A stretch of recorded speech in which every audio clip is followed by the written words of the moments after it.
Are you human? Last time I checked, yeah, it was one of the requirements to get my driver's license. Okay. So I had to tick yes for the "Are you human" box. Yes, I'm definitely human.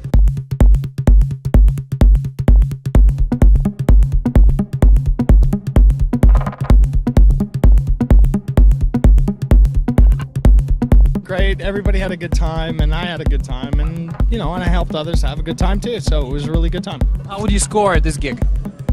10 out of 10. An audience? 10 out of 10, always. Will you be back here? Absolutely.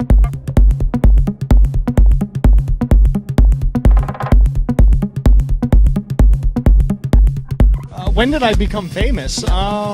I don't know. I haven't really been keeping track of my fame. Okay, well, if you want to lock it down into words, I would say when I started submitting my tracks to Pete Tong, and Pete Tong started playing them out and all that kind of stuff, Pete Tong has a big audience, so, when he played my music, I became known.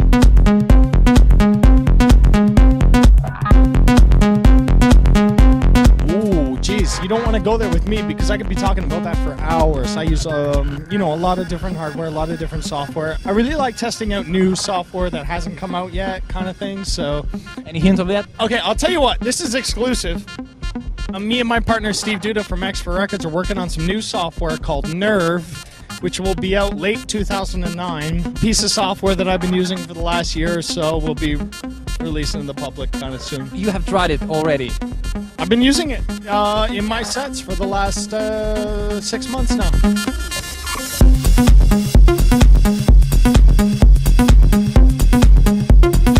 How would I describe Desmo's style? I wouldn't give it a style. I wouldn't pigeonhole it into any one thing. It's all over. It's electro, it's techno, it's trance, it's not trance, it's this and that. You know what I mean? It's just electronic music.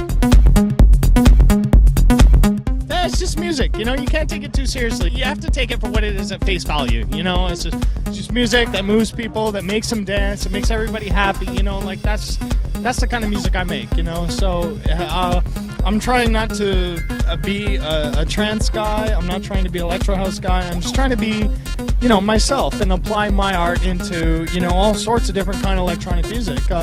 I've been known to make, everything from, down-tempo, really chill out kind of styles to like really banging, dirty house music. But, I love it all. So I try to do a lot of it.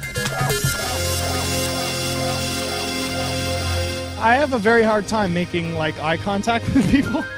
I do. I'm always looking at what I'm doing or, looking at the next thing and not so much looking at the crowd. When I look out at the crowd sometimes, everyone's like, oh, and then you should do it more often. I should, but that's just me, not everybody.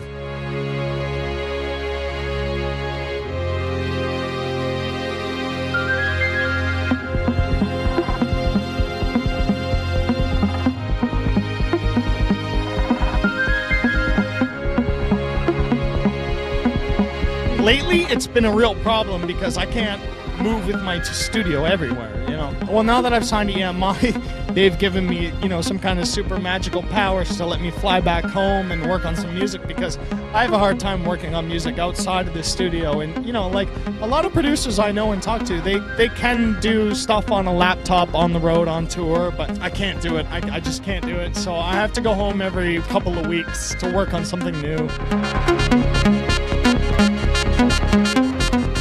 I was really precautious about signing to a major for the longest time. I never wanted to do it because our independent label, Mousetrap, was doing, it was doing okay. It was doing fine. Like, we could have just went the rest of our lives just doing Mousetrap. But, we needed a little extra help to, reach more people on a broader scale kind of thing. So we signed to a major, but it's not the normal kind of record deal where, you sign your name and, they give you lots of money and then you're owned. You're their label's bitch and then they're going to direct. You are not.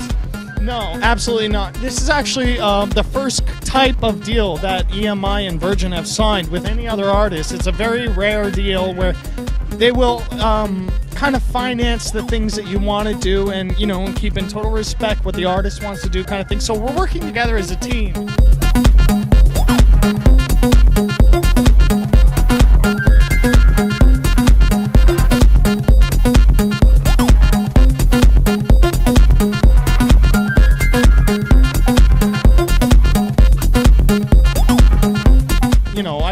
video of me and a mouse head in a Jeep with all these like bikini girls flying around. You know, I wanted something really cool, so they proposed the idea of having a really like cool underground Manchester rave scene idea, and I thought that was perfect.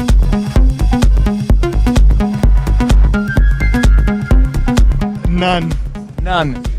Why is it so? Because I can't afford a girlfriend. Nah, I got a couple of female friends.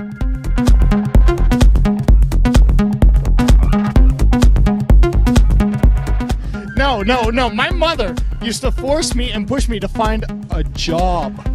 A normal job. Oh my God, let me tell you about the music thing, okay? When I was like about 18 to 20, I lived at home in Niagara Falls with my mother. When are you gonna get a job? When are you gonna get a normal job? When are you get a girlfriend? When do you get a normal job?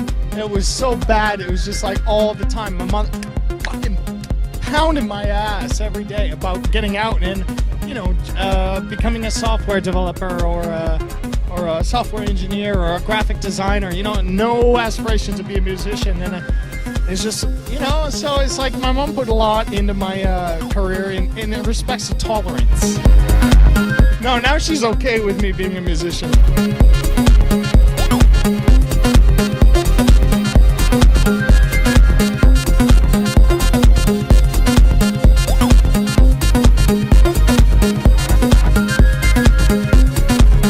I spend more time than I should reading about what people say to me on the internet. The internet is a very violent place for words and comments and stuff like that. And I used to be one of them, and so I can take the punches, you know, so it's all good.